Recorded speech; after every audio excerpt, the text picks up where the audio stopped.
Queridos cursistas, sejam bem-vindos a mais um encontro da disciplina de Tecnologia da Informação.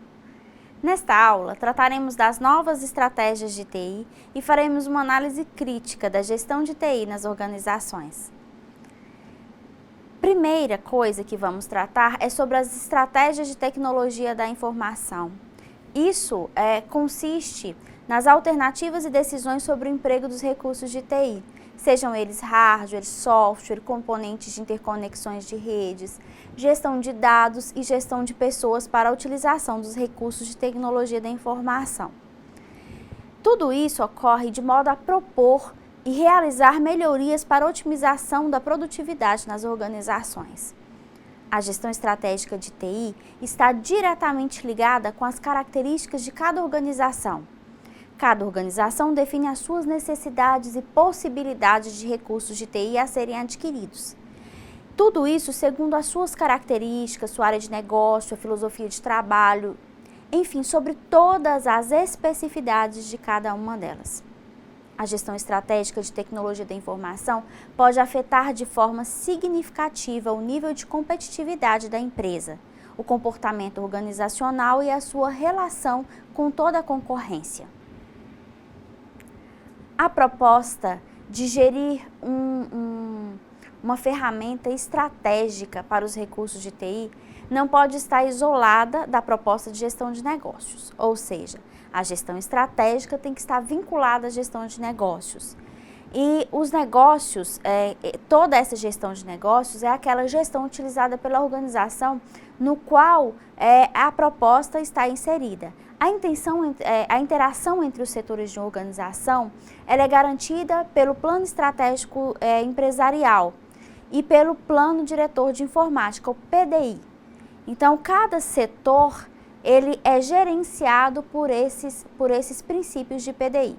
O plano diretor de informática, PDI, propõe que todas as atividades de cada um dos setores da empresa sejam atendidos pelas ferramentas de TI disponíveis em suas especificidades, ou seja, cada setor será atendido conforme as suas necessidades próprias. Imagine que nós temos dois setores distintos de uma organização, o setor de produção e o setor de vendas. Cada um deles tem uma tarefa distinta. Então, dessa maneira, os sistemas de software e hardware não são os mesmos. Cada setor tem o seu. Então, eles, além de não serem os mesmos, eles não trabalham da mesma maneira. Sendo assim, o PDI ele deve ser elaborado contemplando as características de cada um dos setores. Os investimentos financeiros também devem ser atribuídos conforme a necessidade de cada setor, e isso é previsto no PDI. Ou seja, um setor tem recursos que o outro não tem. Imagine você que nós trabalhamos ali com o setor de produção e o setor de vendas. O setor de produção ele pode muito bem necessitar de uma ferramenta específica para a produção. Às vezes, uma ferramenta de um custo mais alto, que utilize sistemas operacionais diferenciados, ferramentas de automação distintas de um sistema de vendas. Então, tudo isso deve ser previsto no sistema PDI. Plano estratégico empresarial, observe que aqui nós estamos tratando do plano diretor de informática, o PDI. Então, nós temos aqui uma relação do plano estratégico empresarial com os setores da organização, que está diretamente ligado ao PDI, e esse PDI, que é o Plano Diretor de Informática, ele incorpora as redes de comunicação e redes de dados, assim como os hardwares e softwares e as pessoas que utilizarão esse serviço. Então, vamos por partes. Esse plano estratégico empresarial é o plano da organização. É a área organizacional que vai tratar toda a proposta estratégica da empresa, todos os seus recursos estratégicos. E ele tem uma interação direta com os setores da organização. Imagine que nesses setores aqui, toda essa aba, imagine que ela seja dividida aqui em diversos setores. E cada um deles vai ter uma ligação direta com esse plano estratégico. Então, suponhamos aqui que nós tenhamos aqui um setor de vendas, um setor de RH, um setor de produção, que nós tenhamos um setor de marketing. Então, todos esses setores, eles precisam estar associados ao plano estratégico empresarial. Após isso, nós temos ainda que cada um desses setores tem que estar ligados ao PDI. Então, nós temos a ligação direta de cada um desses setores com o PDI. E o que esse PDI vai fazer? Vai falar o seguinte, olha, o setor de vendas precisa ter o seguinte plano diretor de informática.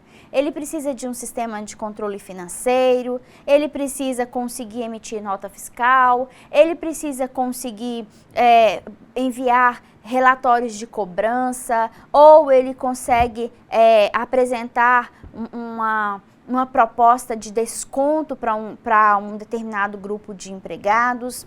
Aí nós temos o setor de RH. E vamos tratar disso aqui de uma outra forma. O setor de RH, nós temos lá controles de ponto. Então, aqui no RH, imagina que eu tenho que pegar o meu funcionário, definir o meu controle de ponto, definir quem tem horas extras, quem tem atraso, de quem vai cortar ponto, quem não vai. E esse plano diretor de informática, ele vai definir, além dos sistemas que monitoram isso, nós temos que ter os sistemas de controle de acesso também. Então, imagina lá, uma empresa que controla o ponto por catraca, ou uma empresa que controla o ponto por cartão de ponto.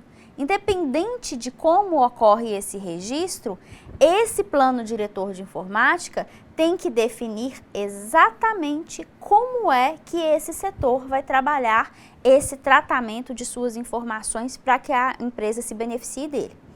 Aí eu coloquei aqui o setor de produção, que foi o exemplo que eu dei anteriormente. No meu setor de produção, imagina que eu compro uma máquina de ponta, uma máquina extremamente cara que necessita de sistema operacional específico, que tenha processos de automação específico. Esse sistema de produção também precisa ter o seu tratamento no plano diretor de informática. O marketing. No caso do marketing, imagina só, como é que eu sei quais os produtos que vão para desconto?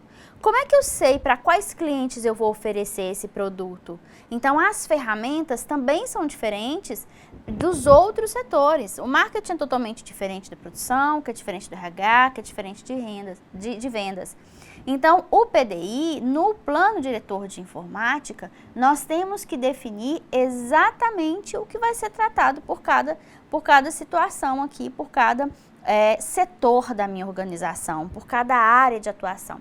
Às vezes o PDI, ele trata um setor de duas formas, porque às vezes esse setor tem áreas diferentes ali dentro e precisam ser tratadas de uma forma mais eficiente. Como, por exemplo, imagina que nós tivéssemos um setor aqui que fosse contabilidade, uma contabilidade e além da contabilidade, nós tivéssemos aqui um setor, por exemplo, de RH junto, e aí nós não tivéssemos esse setor específico aqui, que nós tivéssemos que tratar isso de uma só maneira. Então, imagina que a organização ela pode definir esse setor, mas tem duas tarefas distintas aqui dentro. Então, o plano diretor de informática, ele tem que contemplar isso. E o que é o plano diretor de informática? É a união de todos os recursos que vinculam aqui na informática. Nós vimos lá em sistemas de informação que todo sistema de informação é composto por organização, tecnologia e pessoas. Nesse caso aqui, nós dependemos da comunicação de rede, porque no nosso mundo globalizado e na forma que nós trabalhamos as organizações hoje, todo mundo está ligado em rede, as empresas hoje, elas trabalham em rede, então o plano diretor precisa definir essa comunicação e essas redes, qual tipo de rede que a gente vai ter, qual tipo de internet que vai ter, qual tipo de conexão que vai ter, quais os equipamentos que são conectados, como é que vai ser, como serão os critérios de segurança, os critérios de compartilhamento de informação. Tudo isso é visto aqui no PDI. Assim como nós temos os hardwares e softwares, definição de equipamentos mesmo que serão usados e dos dispositivos de software, sistemas operacionais, aplicativos, tudo isso. E além da parte de gestão de pessoas. Essa gestão de pessoas, a gestão das pessoas que trabalharão os recursos de informática dentro das organizações. Então, imagina que eu tenho a pessoa que vai manipular o computador. Eu tenho a pessoa que vai emitir os relatórios. Essas pessoas, elas são diferentes onde a pessoa que está no setor de vendas faz tarefas diferentes da do setor de RH, que faz tarefas diferentes da que está na produção e tarefas diferentes da que está em marketing. Então, nós temos que tratar esse grupo de elementos aqui de uma forma extremamente criteriosa para que a organização se beneficie disso. A elaboração da estratégia de TI não deve ser tratada apenas como processo teórico. Ela precisa ser entendida como um processo de planejamento operacional. Esse planejamento, ele deve estar em constante atualização conforme as necessidades da organização, independente se as mudanças são consequências do processo de negócio ou do processo de situações externas. Geralmente, o maior desafio está na interpretação da proposta estabelecida pelo PDI para a tradução da estratégia. O que fragiliza a compreensão é a necessidade de que o PDI seja a efetivação de toda essa proposta. Então, para que ela aconteça de forma real, ela deve ser flexível, adaptável às mudanças que as organizações estão expostas. Então, toda essa questão de mudanças, ela depende do ambiente organizacional. Porque o ambiente organizacional oferece as informações importantes e necessárias para a condução do planejamento estratégico das tecnologias de informação. Essas informações tratadas pela organização, ela sempre vai fazer com que os gestores, usando essas tecnologias, eles possam identificar as oportunidades e as ameaças também, que devem ser tanto aproveitadas quanto evitadas. As oportunidades eu vou aproveitar, as ameaças eu vou evitar. Então, tudo isso é um processo de inserção ou estabilização no mercado competitivo. Como nós vimos naquela proposta do slide, cada setor tem um papel. Então, nós temos que identificar o que é vantajoso ou o que não é para a organização, o que deve ser proveitoso ou não, o que deve ser feito ou não. E o PDI auxilia muito nesse papel. Como nós já falamos, né, sobre as características próprias de cada organização, essas características, elas devem ser particulares, elas devem ser únicas. Então, isso fará com que elas possam ser identificadas de uma única forma. E para isso, nós conseguimos trabalhar, né, e obter uma competência conhecida como competência distintiva organizacional. E o que é isso? O que é competência distintiva? Competência distintiva refere-se a tudo que torna a empresa única. Isso vai fortalecê-la no mercado. Talvez vocês já tenham pesquisado sobre marcas, né? Sobre as diversas marcas que nós temos no mercado. Então, geralmente, uma empresa com competência distintiva, consolidada no mercado, tem seu nome de marca com um valor muito mais alto do que a sua mercadoria, qualquer mercadoria que ela vende em si, com a mercadoria que ela trabalha. E essas máquinas, essas marcas, elas conseguem um valor de destaque superior a todas as outras, porque elas conseguem distinguir-se de um modo exclusivo das suas concorrentes. Então, nós não vamos falar o nome de marcas, mas eu quero fazer um treino mental com vocês. Isso para que vocês compreendam com clareza esse conceito de competência distintiva. Eu vou falar um conjunto de áreas de negócio ou produtos e eu quero que vocês escrevam agora, nesse instante, ou que vocês escrevam ou que apenas pensem, né? E aí, todas as vezes que eu disser uma palavra ou uma área de atuação, vocês vão pensar em uma marca que esteja associada a essa palavra ou essa frase que eu disser. Depois eu quero que vocês compartilhem, no final da aula, que vocês compartilhem com os colegas e para vocês verem se vocês conseguiram pensar na mesma marca. Então vamos lá. Primeira, uma lâmina de barbear. Segundo, uma esponja de aço. Terceiro, um creme dental. Quarto, uma fábrica de automóveis. Quinto, uma marca de tênis. Sexto, uma marca de eletrodomésticos. Sétimo, uma marca de temperos. Oitavo, uma marca de sorvete. Nono, fábrica de chocolate. E o 10º, eu tenho certeza que você já imaginou algo que eu posso falar e já associou a uma marca. Eu tenho certeza que cada um de vocês, em cada uma das coisas que eu disse, imediatamente pensou em uma marca. Então, eu disse e no mesmo instante que eu falei, você pensou em uma marca. Isso é um bom exemplo de competência distintiva. São marcas que alcançaram um lugar especial no mercado competitivo por serem reconhecidas como padrão de qualidade e superioridade. Por isso, elas são diferenciadas das demais.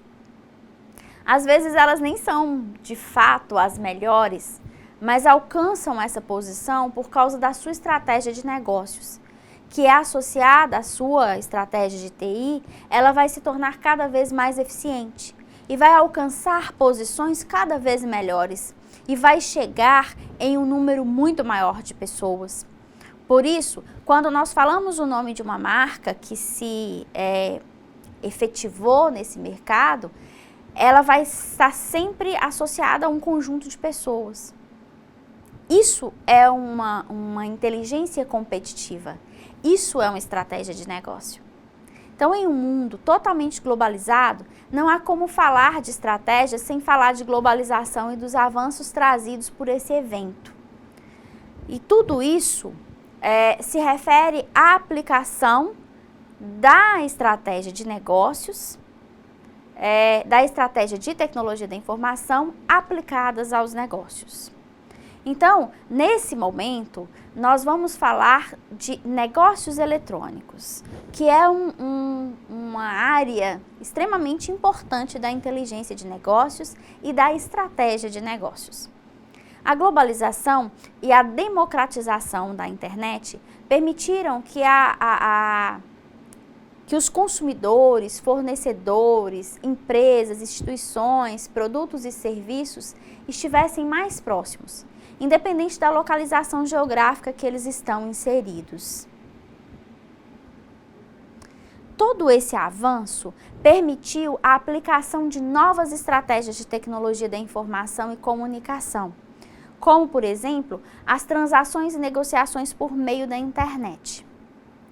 Isso tudo possibilitou ainda a expansão dos sistemas ERPs, os sistemas estratégicos, os sistemas integrados de gestão, que nós já vimos anteriormente.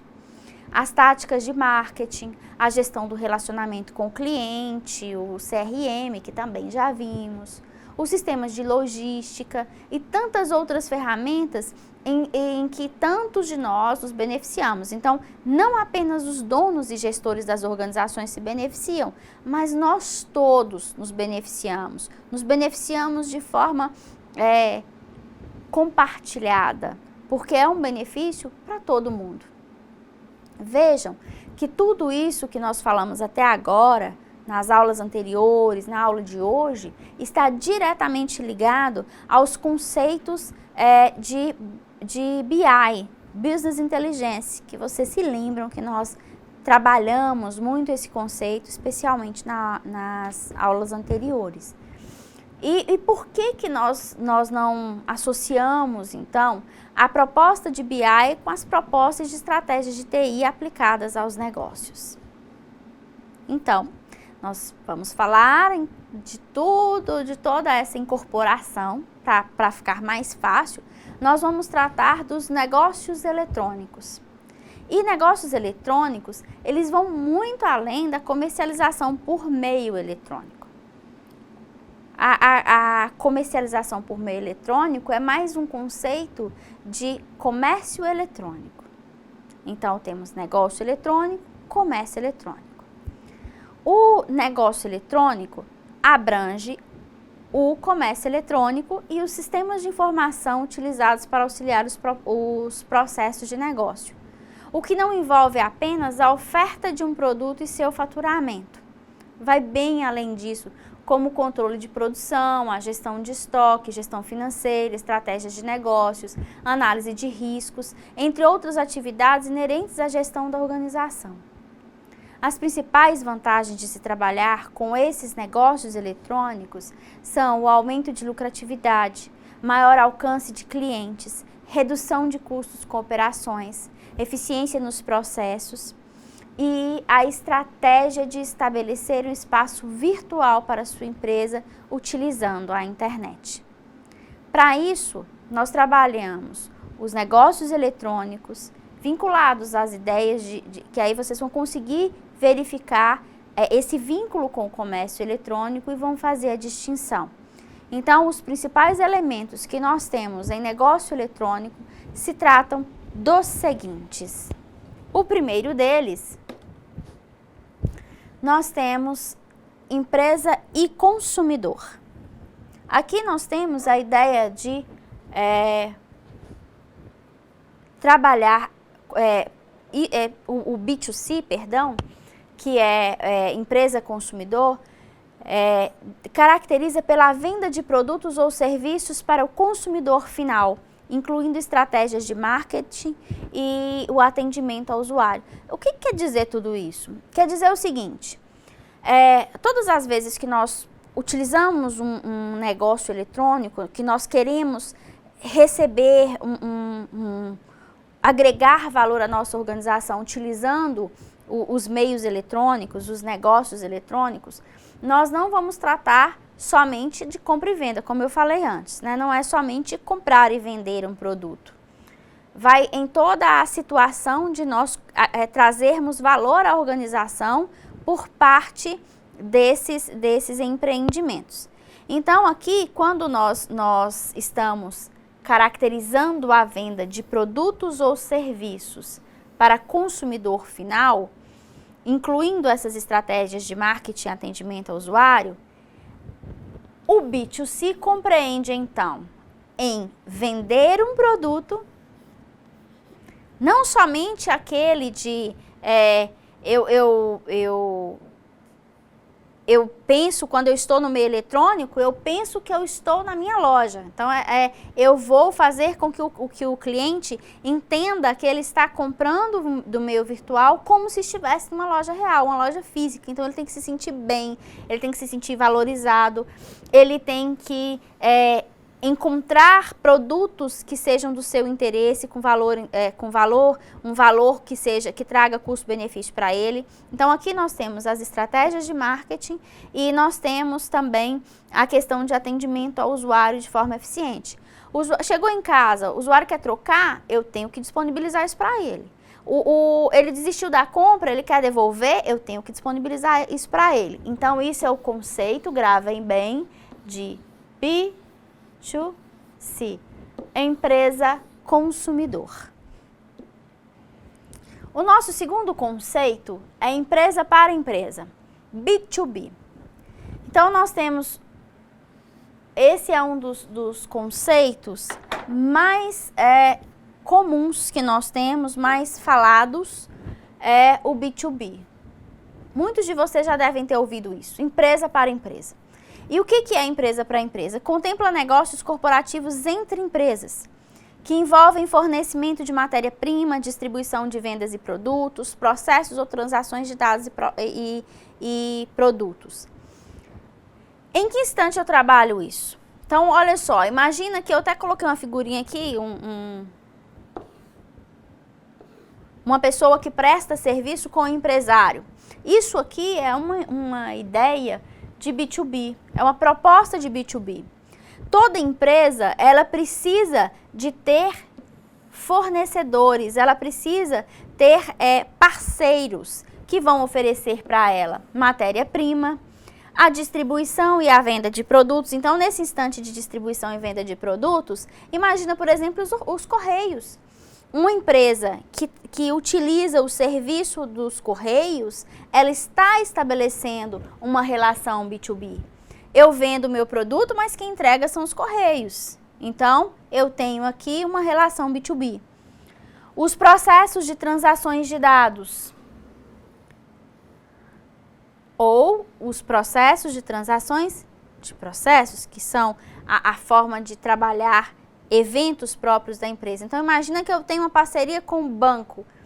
Eu vendo o meu produto e eu faço com que eu vou receber um dinheiro eletrônico, vou receber pelo cartão de crédito. A minha relação com o banco, nesse instante, é uma relação empresa para empresa. Eu tenho um parceiro de negócio, eu estou oferecendo um serviço, estou fazendo com que o serviço do meu parceiro esteja sendo vendido junto com o meu. Eu tenho lucro, mas eu promovo o lucro também do meu parceiro. Isso é extremamente importante.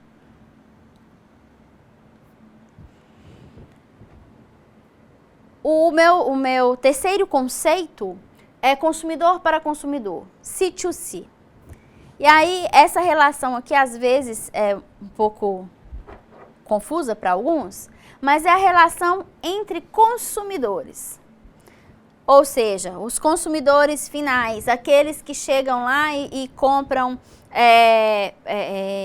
fazem uma compra em um determinado site, aí eu comprei, o meu vizinho comprou, e então, nesse caso, ele pode usar, por exemplo, a questão dos feedbacks, ou a venda informal dos produtos também é uma relação C2C. Como é que isso funciona? Eu comprei um produto, falei que é bom, aí o meu vizinho foi lá e comprou também.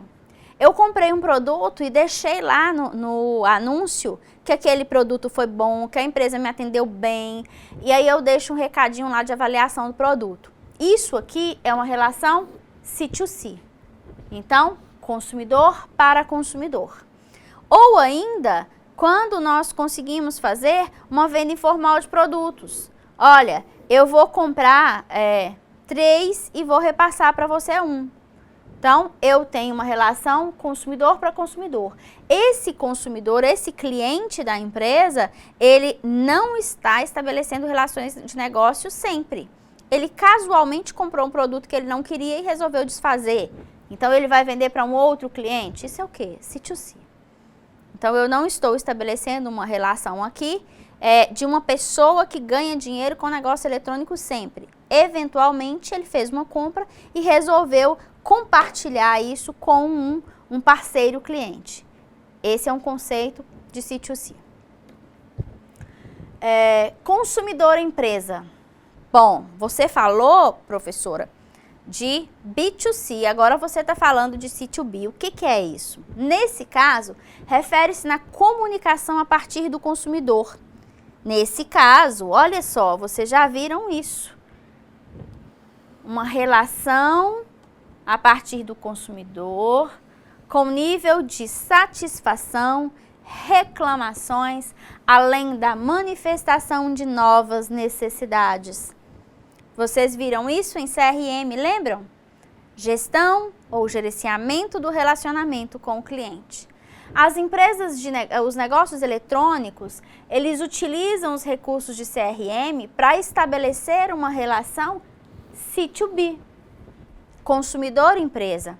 Eu vou comprar um produto e vou dizer ali o meu nível de satisfação, vou reclamar do meu produto, vou reclamar da minha empresa, da empresa que não entregou no prazo, que me entregou um produto com defeito, ou vou chegar lá e vou falar que aquele produto foi ótimo, que chegou no prazo certo, que a empresa é muito boa de ser trabalhada, para os outros comprarem nela. É uma relação consumidor-empresa, C2B.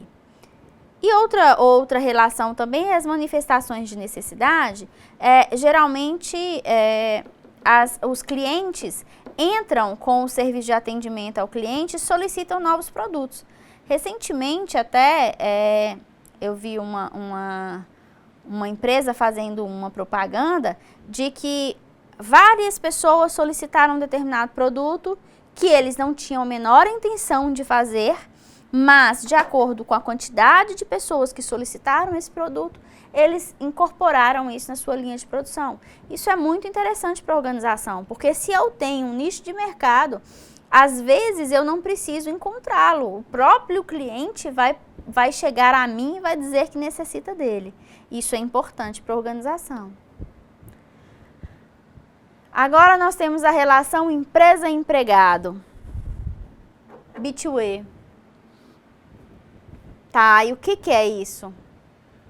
Nós estudamos ainda, olha só como os conceitos estão todos relacionados. Nós estudamos sobre os sistemas integrados de gestão. E lá nos sistemas integrados de gestão, nos sistemas RP, nós falamos que o objetivo desse sistema era integrar os diversos setores da empresa.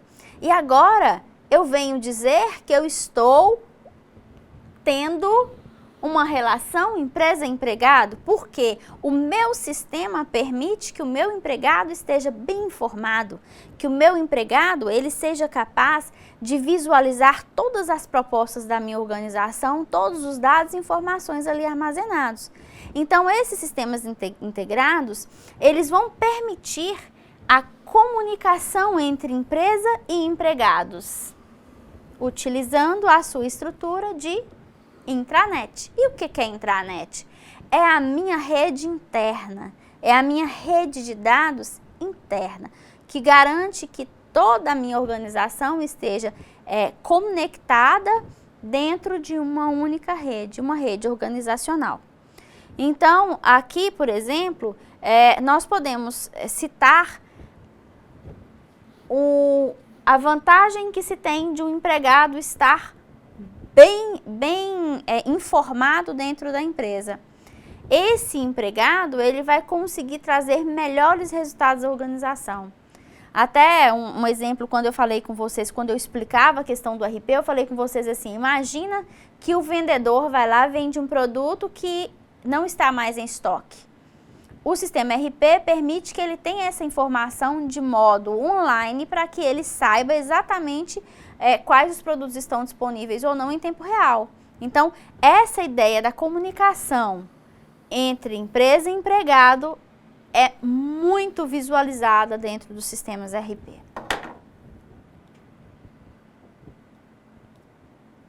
Um outro vínculo importante que é necessário nós estabelecermos é a questão governo-cidadão.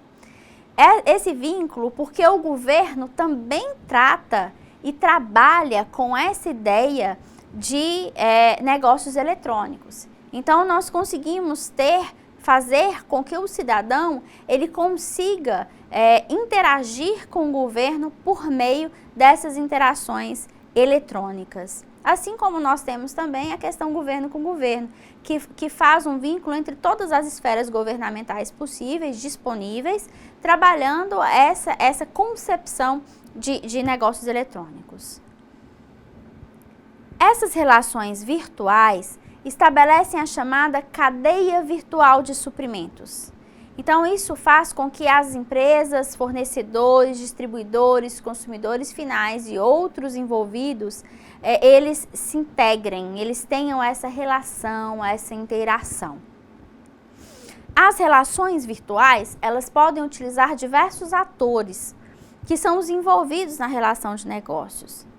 Como nós vimos, cliente, empresa, fornecedor, governo, sendo que cada relação tem os vínculos diferentes e os diferentes tipos de atores para cada uma delas são estabelecidas através de um conjunto de estratégias de tecnologia da informação. Essas cadeias virtuais de suprimentos são favorecidas pela integração, utilizando-se de sistemas integrados de gestão para facilitar o compartilhamento de informação entre os atores. Pela agilidade, por exemplo, as informações, ela faz com que todas as informações estejam disponíveis em tempo real, facilitando a tomada de decisão. Possibilita ainda a transparência, que disponibiliza todas as etapas envolvidas para o nível gerencial. E também nós conseguimos fazer com que toda essa relação, como eu disse antes, favorecida pelos sistemas integrados de gestão, faça com que a informação esteja disponível para todos eles de modo online, garantindo eficiência de negócio. O conceito importante que faz parte do e-business ou negócios eletrônicos é o de comércio eletrônico, que até já citamos anteriormente, né? Também chamado de e-commerce, onde vários usuários trabalham ao mesmo tempo, vinculando essa performance de negociação. Então, o comércio eletrônico, na verdade, ele refere-se às transações de negócio na qual as partes envolvidas não necessitam de um contato físico direto. Os processos de compra e venda, eles são realizados eletronicamente. Todos vocês já devem ter tratado como negócio eletrônico, ou pelo menos a maior parte que não tenha tratado, mas que conhece alguém que já estabeleceu essa relação de negócio, ou que vocês tenham o hábito de ver alguém trabalhando com a ideia de comércio eletrônico. Imagine que esses negócios, essa compra, né, de produtos, ela venha da ideia de comércio eletrônico em si. E não necessariamente a transação ela deve ser realizada por meio de um canal especializado de compra, não necessariamente por meio de um site comercial. E essa relação pode ser fundamentada em um blog, em páginas de redes sociais, em trocas de e-mail, mensagens telefônicas ou qualquer outro meio digital ou meio eletrônico disponível. Então, imagina que eu mando um e-mail solicitando um produto de um determinado fornecedor, ele mande um orçamento para mim, por e-mail eu negocio com ele, faço uma transferência bancária, envio o recibo. Nós não tivemos um canal especial de comércio eletrônico, mas é e-commerce, foi feito por meio eletrônico. Então, isso também se estabelece questões de e-commerce. Outra coisa, o e-commerce, ele não se destina apenas à venda de produtos, mas também à oferta de serviços. Então, isso faz com que as empresas elas possam alcançar novos mercados, compartilhar informações e estreitar relacionamentos com clientes e fornecedores. Nós falaremos, além da ideia de comércio eletrônico, nós falaremos também da cadeia de suprimentos. Essa cadeia de suprimentos é formada por todas as empresas que participam do processo produtivo de uma empresa. Então, toda essa cadeia envolve desde fornecedores de matérias-primas até as empresas que vão recolher ali os produtos de reciclagem ou descarte, por exemplo. Imagine que o comércio eletrônico, como é que ele funciona? Tem um monte de gente trabalhando ali dentro, tem um monte de serviços a serem oferecidos. Então, se estabelece todas aquelas características que nós mostramos antes, todas aquelas relações de atores, utilizando essa ideia de cadeia de suprimentos. Eu vou mostrar para vocês aqui essa imagem, só para ficar um pouco mais fácil de vocês reconhecerem e entender a cadeia de suprimentos. Então, nós temos lá um fornecedor de matéria-prima, né, a matéria-prima bruta, né, ela está bruta na sua origem. Eu tenho um fornecedor de matéria-prima que vai pegar essa matéria-prima, vai tratar essa matéria-prima, deixar ela no ponto de ser comercializada. Então, esse fornecedor vai enviar essa matéria-prima para o fabricante. O fabricante produz o produto, envia isso para um distribuidor, para logística. Esse distribuidor entrega para o lojista e o lojista vai entregar isso para o consumidor. Pode ser também que a gente nem tenha tem ainda mais alguns intermediários que a gente chama, né? Então, além desse lojista, ainda passe por outras pessoas. Então, vamos pegar um exemplo mais prático. Imagina aqui que nós temos uma fábrica de móveis. Então, aqui, a matéria-prima é toda a madeira que vai ser usada para a fábrica de móveis, né? podemos ter também outros tipos de outras matérias-primas, né? Porque ele não vai fazer somente eu não vou ter somente um fornecedor. Mas imagina aqui que esse fornecedor, ele vai fornecer para essa fábrica a madeira. Então, o fornecedor vai lá, pega a madeira, entrega para o fabricante. O fabricante produziu o móvel. Imagina que ele produziu um guarda-roupa. Depois do guarda-roupa pronto, ele vai entregar isso para uma empresa de distribuição, vai entregar o móvel para a empresa de distribuição, todo embaladinho, que vai entregar para a loja de móveis e vai ficar guardado no depósito. O cliente compra esse produto e leva para si. Então, isso é uma proposta de cadeia de suprimentos. A cadeia de suprimentos é, na verdade, dividida em 3 etapas. A primeira é uma cadeia interna que atende a cada departamento, célula ou setor de operação, que vai do cliente ao fornecedor. Então, vocês vão pegar aquela cadeia maior que eu apresentei para vocês e cada um daqueles grupos vai trabalhar com a cadeia interna. Então, desde lá, o fabricante ou o fornecedor, ele tem os seus processos de cadeia interna. É como que acontece a cadeia de cada processo. Então, essa cadeia interna considera cada departamento como uma empresa totalmente separada, distinta, com produtos e informações para outros departamentos. Então, eu trato o fornecedor, as características específicas do fornecedor e ainda fragmento esse processo, essa cadeia ali dentro dessa departamentalização que faço, né? A segunda é a cadeia imediata, formada por todos os fornecedores e clientes imediatos a essa empresa, de modo que elas relacionem diretamente com o produto ou serviço, ou seja, qual a relação direta do fornecedor? É a matéria-prima ou o fabricante. Então, essas são as relações diretas. E a terceira cadeia é a cadeia total, que é todo aquele processo que eu apresentei para vocês no slide. Então, essa é composta por todas as cadeias imediatas que compõem, né, determinado setor industrial, com seus serviços, produtos. Então, ele permite uma visão macro da cadeia de suprimentos, né? Tudo como eu apresentei para vocês ali no nosso slide mesmo, de uma forma bem mais abrangente. Então, com relação a essas cadeias de suprimentos, nós temos o conceito de gerenciamento de cadeia de suprimentos, que é o GSC no Brasil, ou o Supply Chain Management, que é o SCM em inglês. O objetivo é gerenciar o fluxo de mercadorias e informações que vão trafegar na cadeia de suprimentos, de modo que os executivos de nível estratégico, nível superior da organização, eles possam avaliar os pontos fortes e fracos da cadeia. O SCM, ele vai permitir a facilidade, né, na tomada de decisões, diminuindo custos, aumentando a qualidade dos produtos e serviços oferecidos pela empresa, bem como vai incentivar a organização a ser bem mais competitiva. A proposta dessa gestão de cadeia de suprimentos é sincronizar todo o processo produtivo, reduzindo custos e principalmente aumentando o valor agregado dos produtos.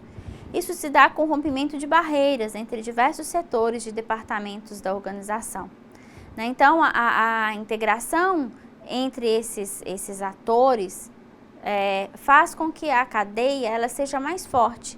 Então, ela faz com que sejam produzidos relacionamentos mais estáveis e duradouros, reduz os riscos individuais de uma organização, ajuda a eliminar perdas e esforços desnecessários, ela não sobrecarrega nenhuma das partes, né? Todas trabalham de modo igual e além de trabalhar de forma igual, elas trabalham de forma colaborativa, de forma integrada, de forma a que todos ganhem com o processo umas das outras, integração total. Então, nós vamos reforçar as vantagens propostas com a implementação de uma gestão da cadeia de suprimentos que se baseia em redução de custos, melhor lucratividade, qualidade dos produtos e serviços, redução do tempo gasto com o ciclo de cadeia de fornecimento, melhoria dos relacionamentos, tanto de clientes com fornecedores, quanto de entre fornecedores, qualidade na aquisição dos produtos. Nós sabemos que nós temos o produto certo, no lugar certo, na hora certa, na quantidade certa, com menor custo. Além da redução de estoque, não fica nada encalhado lá, né? Então, tudo isso faz com que a distribuição dos produtos se torne muito mais eficiente. Nossa aula de hoje termina aqui. Foi postado para vocês no ambiente virtual uma atividade prática que contempla o conteúdo das aulas 3 e 4. Eu peço que vocês façam com zelo e atenção. Foi um prazer enorme estar com vocês em mais uma videoaula. E nossas disciplinas, né, nossas aulas, nossos encontros terminam aqui. Fiquem bem e em paz. Tchau!